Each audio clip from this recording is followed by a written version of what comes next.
இன்னைக்கு இயேசு கிறிஸ்துவ வெறும் அற்புதத்தின் கடவுளாக, ஆசீர்வாதத்தின் கடவுளாக ஏதாவது கிடைக்குமா? ஒரு குரூப் அதுக்குன்னே ஆண்டவர் தேவை. பெரும்பான்மையானவர்கள் அப்பத்துக்கு ஒரு குரூப் தேடி வந்தாங்க, அடையாளத்துக்கு ஒரு குரூப் தேடி வந்தாங்க. அதே மாதிரி தான் அவர் பண்ற ஒரு டெமான்ஸ்ட்ரேட்டரா அவரை பார்க்க விரும்புறாங்க. இன்னைக்கு ஒரு குரூப் அப்படிதான் இருக்கு. நீங்க அப்பத்துக்கு தேடி வந்தவரை பார்த்து ஆண்டவர் சொல்றாரு, நீங்க நீ அப்பத்துக்கு தேடுறீங்க, இனிமேட்டு வராதீங்கன்றாரு. வெறும் அற்புத அடையாளங்களுக்கு தேடுறவங்களுக்கு ஆண்டவர் விரும்பல. ஆண்டவர் விரும்பது யார தெரியுமா? தம்முடைய வசனத்தை ஏற்றுக்கொண்டு தம்மை தேவனுடைய குமாரனா ஏற்றுக்கொள்கிறவர்களே. இன்னைக்கு நாம இயேசு கிறிஸ்துவை எப்படி பார்க்கிறோம்? அற்புதத்தின் கடவுளாக, ஒரு ஆசீர்வாதத்தின் கடவுளாக. அதுக்கு ஏத்த மாதிரி ஊழியக்காரங்களை தெரிஞ்சுக்கிறோம், ஊழியக்காரங்க அதுக்கேத்த மாதிரி கூட்டத்தை தெரிஞ்சுக்கிறாங்க. நல்லா தெரிஞ்சுக்கொள்ளுங்க, உங்களையும் என்னையும் குறித்து அவர் பெருமூச்சு விட்டு இருக்கிறார். பெருமூச்சு. என்னைக்குதான் உங்க கண்ணு திறக்கும்? என்னைக்குதான் உங்க காது திறக்கும்? என்னைக்கு என்னோட வார்த்தைக்கு செவி சாய்ப்பீங்க? வெறும் அற்புதத்துக்கு மட்டும் செவி சாய்க்கிறீங்களே, என் வார்த்தைக்கு எப்ப நீங்க செவி சாய்ப்பீங்க? நீங்க முடியும் போது கூட பாருங்க, அவன் என்ன செய்யறான்னு. எல்லாவற்றையும் நன்றாய் செய்தார், செவிடர் கேட்கவும் ஊமையர் பேசவும் பண்ணுகிறார் என்று சொல்லி மென்மேலும் ஆச்சரியப்பட்டாங்க. அவ்வளவுதானே இருக்கு, அக்செப்டன்ஸ் இல்ல. இப்ப பேதுரு எந்திரிச்சு பிரசங்கம் பண்றாரு. பிரசங்கம் பண்ணும்போது இருதயத்தில் குத்தப்பட்டவர்களாகி அவர்கள் அத்தனை பேரும் ஏற்றுக்கொள்கிறார்கள். there is no miracle. அந்த இடத்துல ஒரு அற்புத அடையாளம் நடக்கவில்லை. இப்ப இயேசு கிறிஸ்துவை எடுத்துக்கொள்ளுங்க, இவ்வளவு அற்புத அடையாளம் செய்யறாரு. ஜனங்க என்ன செய்யணும்? இருதயத்தில் குத்தப்பட்டவர்களாகி வரணுமா இல்லையா? இங்க என்ன நடக்குது? ஆச்சரியப்பட்டு போறான். ஓ, பெரிய மிராக்கிள்ங்க. இன்னைக்கும் நாம அப்படித்தான் இருக்கிறோம். ஒரு மீட்டிங்க்கு போனா கூட நீங்க எதுக்கு மீட்டிங்க்கு போறீங்க? ஒரு பெரிய இவாஞ்சலிஸ்ட் மீட்டிங் நடத்துறாரு, பெரிய கிரவுண்ட்ல நடத்துறாரு. 5000 பேர் 10,000 பேர் இப்ப இல்ல, ஒரு காலத்துல நடத்திட்டு இருந்தாங்க. விசுவாசி எல்லாம் போய் ஏன் உட்கார்ந்தீங்க? அங்க என்ன நோக்கத்துக்காக போய் உட்கார்ந்தீங்க? இந்த ஜனங்களை மாதிரிதான் வியாதி சுகமாகும். ஒரு சிலர்லாம் வியாதி சுகமாகறத பார்க்க போறாங்க. டெமான்ஸ்ட்ரேஷன் அங்க பண்றது பெர்ஃபார்மன்ஸ், அதை பார்க்க போறாங்க. இன்னொரு கூட்டம் என்னை எப்படியாவது பேர் சொல்லி கூப்பிடுவாரா, என்னை எப்படியாவது என் பேரை ஒரு தடவை சொல்லுவாரா, இப்படி போன ஒரு கூட்டம். ஆண்டவர் சொல்றாரு, பெருமூச்சு விட்டு வானத்தை அண்ணாந்து பார்த்து, எது வரைக்கும் அவங்க ஆவிக்குரிய காதை அடைச்சு கிடக்கும்? எது வரைக்கும் உங்க நாவை அடைச்சு கிடக்கும்? நீ கர்த்தரை புகழ்றதை விட்டுட்டு நீ சுகமாக்குங்க, அதை பண்ணுங்க, இதை பண்ணுங்க, பூமிக்குரியதே கேட்டுக்கிட்டு இருக்கிறியே. அவர் பெருமூச்சுக்கு பின்னாடி அர்த்தம் என்ன தெரியுமா? நான் எந்த ஜனங்களுக்கு மறைக்கப்பட்டேனோ அந்த ஜனங்களுக்கு வெளியரங்கமாய் இருக்கிறேன். எந்த ஜனங்களுக்கு மாம்சம் ரத்தமாய் வந்து நிக்கிறேனோ அவர்களுக்கு மறைக்கப்பட்டிருக்கிறேன். வானத்தை அண்ணாந்து பார்த்து பெருமூச்சு விட்டு திறக்கப்படுவதாக எப்பத்தா என்றார். உன் காதுகள் திறக்கப்படட்டும், உன் ஆவிக்குரிய காது திறக்கட்டும். அந்த பெருமூச்சுக்கு பின்னாடி என்ன அர்த்தம் தெரியுமா? ஏக்கம், ஆண்டவருடைய ஏக்கம். இன்னைக்கு ஒவ்வொரு வீட்லயும் காலை வேளையில இயேசுநாதரை நம்ம எதுக்கு தேடுறோம்? இந்த நாள் ஆசீர்வாதமா இருக்கணும், இந்த நாள் எந்த பிரச்சனையும் இல்லாம போய் முடியணும், இந்த நாள் நான் நினைச்சதெல்லாம் நடக்கணும்.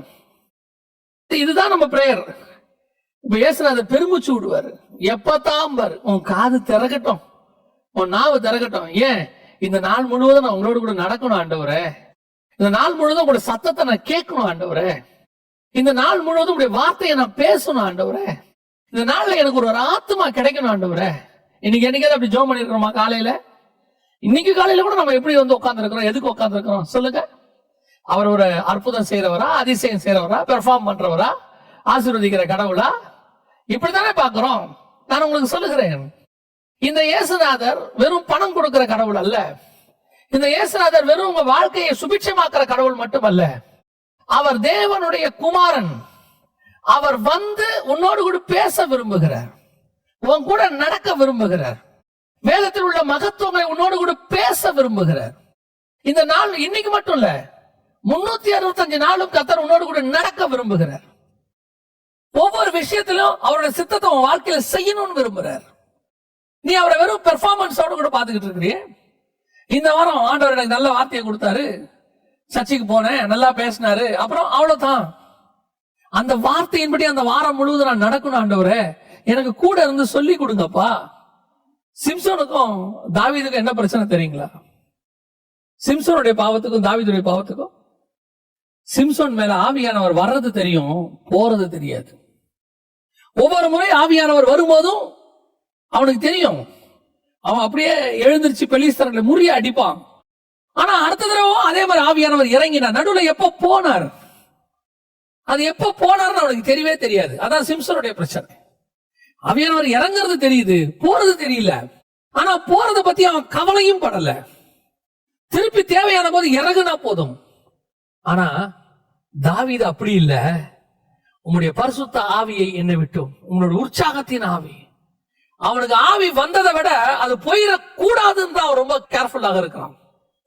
அதனாலதான் எபேசியர் 4:30 சொல்றது, மீட்கப்படும் நாளுக்கு என்று முத்திரையான பரிசுத்த ஆவியை துக்கப்படுத்தாதீர்கள். ஒவ்வொரு நாளும் பரிசுத்த ஆவியானவர் நமக்குள்ள இருந்து வாசம் பண்ணி டெய்லி நடத்தணும் நம்மள. அப்படியே போயிட்டு நீ காலையில அப்படியே நல்லா ஆவியில நிறைஞ்சு, எனக்கு ரொம்ப ஆச்சரியம், ஒரு சிலர் எல்லாம் சொல்லுவாங்க பரிசுத்த ஆவி இறங்கி வரட்டும் இறங்கி வரட்டும். அவர் தான் ஏற்கனவே இறங்கி வந்து அவனை நிரப்பி அந்நிய பாஷை பேசி அவன் வந்து இன்னைக்கு ஒரு ஆவிக்குரியவன் பேரை வாங்கியிருக்கிறான் 10 வருஷம். இன்னும் ஆவியானவரை இறங்கும் இறங்கும்னா எங்க இருந்து எங்க இறங்குறது? அப்ப உண்மையான அர்த்தம் என்ன? இறங்கும்னா அவன் மேல அவர் இல்லைன்னு அர்த்தம், சபையில் அவர் இல்லைன்னு அர்த்தம். இன்னும் ஒரு விசை இறங்கும் ஆண்டவர் என்ன, அப்ப அவர் அவனை விட்டு போயிட்டாருன்னு அர்த்தம். போனது தெரியாம நீ வந்து உட்கார்ந்து இருக்கேன்னு அர்த்தம். அதனாலதான் ஆண்டவர் சொல்றாரு, உன் காதுகள் திறக்கப்படட்டும். உன் காது வெறும் ஆசீர்வாதத்தை மட்டும் கேட்கிற காதா இருக்க கூடாது, எக்கால சத்தத்தை கேட்கிற காதா இருக்கணும். ஏன்? அந்த இதுக்கு முன்னாடி தீரு சீதோன் எல்லைக்கு போகும்போது அந்த ஸ்திரீயோடைய காதுகள் கர்த்தருடைய வார்த்தைக்கு திறந்திருக்கிற காதுகள். உன்னிப்பா கவனிக்கிறான். இவன் ஒண்ணு கேட்க மாட்டான். கையை மட்டும் வைங்க, சீக்கிரம் கையை வைங்க. வச்ச உடனே சுகமாச்சு. காரி உமிழ்ந்தாரு, கையை காதுல விட்டாரு, அவன் ஆசீர்வதிச்சாரு, அவன் சுகமாயிட்டான். அடுத்து என்ன சொல்றான்? நன்றாய் செய்கிறார். சூப்பரா செய்யறார்ல. அங்க வசனம் சொல்ற, எல்லாவற்றையும் நன்றாய் செய்தார், செவிடர் கேட்கவும் ஊமையர் பேசவும் பண்ணுகிறார் என்று சொல்லி மென்மேலும் ஆச்சரியப்பட்டார்கள். அவ்வளவுதான். செமையா இருந்துச்சியா? இன்னைக்கு ஒரு மீட்டிங்கு போயிட்டு வந்தா நீங்க செமையா இருந்தது மீட்டிங். அதுவும் ஒரு சில ஊழியக்காரங்க மீட்டிங் போயிட்டு வந்தா இன்னைக்கு மீட்டிங் பயங்கரம். அண்ணன் போட்டு இன்னைக்கு எல்லாரும் சாத்தி எடுத்துறாரு, நொறுக்கி எடுத்துட்டாரு, அவரை திட்டினாரு, இவரை திட்டினாரு. அதுல அவ்வளவுதான், சாட்டிஸ்ஃபைட், செல்ஃப் சாட்டிஸ்ஃபைட். என்னையா மாற்றம் வந்துச்சு? உன் காதல என்ன திறந்து என்ன சத்தியத்தை நீ கேட்ட? எவன் கெட்டவன் எவன் நல்லவன் கேட்க போனியா? இயேசு எனக்கு என்ன பேசுறாருன்னு கேட்க போனியா? எதுக்கு போய் நீ கூட்டத்துல உட்கார்ந்த? இன்னைக்கு ஒரு கூட்டத்துக்கு போறீங்க, அங்க சுகமளிக்கிறதெல்லாம் பார்த்துட்டு அந்த கூட்டத்துல பயங்கரமா அற்புதம் நடந்துச்சு, நீ சாட்சி கொடுக்க வேணாயா? அற்புதம் பெற்றவன் சாட்சி கொடுப்பான். நீ என்ன பண்ண போற? இன்னைக்கு நாம என்ன செய்ய போறோம்? நாம அடைக்கப்பட்ட காது ஆண்டவரை கேட்கணும். ஆண்டவரே, நான் உங்களுடைய சத்தத்தை கேட்கணும். ஆண்டவரே, நான் உங்களுடைய வசனத்தை பேசணும். ஆண்டவரே, நான் பேசினா அடுத்தவன் அப்படியே உட்கார்ந்து பிரமிச்சு கேட்கணும். ஆண்டவரே, பேதுரு பேசும்போது 3000 பேர் 5000 பேர் ரட்சிக்கப்பட்ட மாதிரி நான் பேசும்போது ஒரு 3 பேர் 5 பேராவது ரட்சிக்கப்படணும். ஆண்டவரே, இந்த நாள் முழுவதும் நான் பேசுற வார்த்தைகள்லாம் உங்களுடைய வார்த்தையா இருக்கணும். ஆண்டவரே, இந்த நாள் முழுவதும் நான் கேட்கறதெல்லாம் உங்களுடைய காரியமா இருக்கணும். அதான் நான் சொல்லுவேன். ஒரு ஊழியக்காரர் இவ்விதமாய் சொன்னார். அந்த ராத்திரி முடியும் போது அவர் படுக்க போகும்போது தன்னுடைய போன் கால்ஸை எடுத்து பார்ப்பாராம். 100-150 கால் வந்திருக்குமா, இல்ல 80 கால் 50 கால் வந்திருக்குமா பாப்பாராம். இன்னைக்கு 100 கால் வந்திருக்கு. மனுஷனோட இவ்வளவு நேரம் பேசியிருக்கிறேன், நாளைக்கு இதை விட நான் குறைவாய் பேசணும். ஆண்டவரே, உங்க கூட நிறைவாய் பேசணும். நான் மனுஷன் கூட நிறைய பேசியிருக்கேனா? தேவனோட நிறைய பேசியிருக்கேனா? நான் மனுஷன் கூட நிறைய டைம் ஸ்பெண்ட் பண்ணிருக்கேனா? தேவன் கூட நிறைய டைம் ஸ்பெண்ட் பண்ணிருக்கேனா? ஒவ்வொரு நாளும் என் காதுகள் அதிகமா உங்களை பத்தி கேட்கணும், அதிகமா உங்களை பத்தி பேசணும். மீன் கதையை பேசுறதை நிறுத்துங்க. வெறும் அற்புத அடையாளத்துக்காக ஆண்டவரை தேடாதீங்க.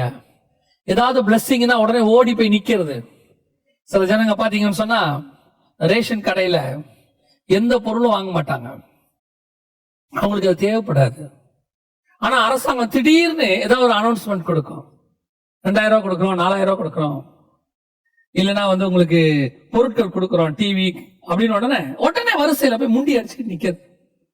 எதுக்கு நிக்கிறீங்க? நீங்க தான் அந்த கடையில உள்ள அரிசி, அந்த கடையில கொடுக்குற கோதுமை எதையும் வாங்க மாட்டீங்களே, அதுல அவங்களுக்கு பெருமை வேற. நாங்க ரேஷன்ல எல்லாம் வாங்க மாட்டோம், நாங்க எல்லாமே ஷாப்பிங் மால்ல பிராண்டடா தான் வாங்குவோம். அப்புறம் இதுக்கு மட்டும் ஏன் வந்து அங்க நிக்கிறீங்க? இந்த காசு வந்த உடனே அந்த ஆசீர்வாதம் குடுக்குன்னு ஓடி வர்றது. அந்த மாதிரி ஒரு கூட்டம் தான் சபைக்கு இருக்கு. செய்தி கேட்கறதுக்கு காது வராது.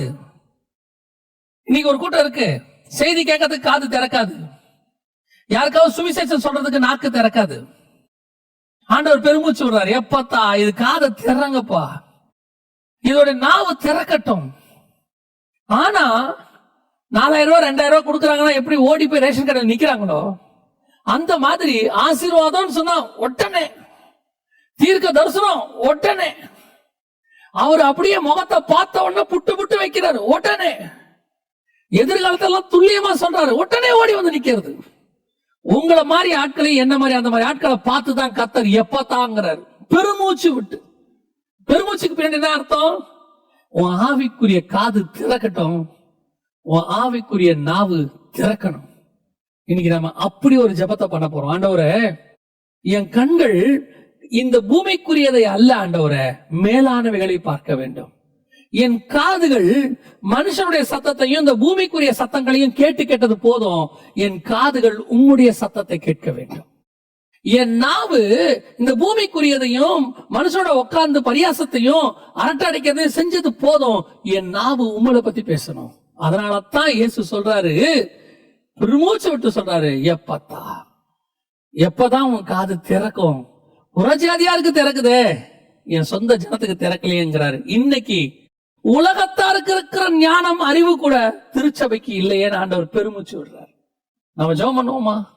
ஆண்டவர்கிட்ட கேட்குவோமா? ஆண்டவரே, இந்த நாள் முழுக்க ஒவ்வொரு நாளுமே ஆண்டவரே, நான் உலகத்துல கேட்கறதை விட அதிகமா உன்னை பத்தி கேட்கணும். உலகத்தை பத்தி பேசுறதை விட உங்களை பத்தி அதிகமா பேசணும். நான் உலகத்தை பத்திய காரியங்களை சொல்றதை விட சுவிசேஷத்தை அதிகமா சொல்லணும். அப்படி தீர்மானம் எடுப்போமா?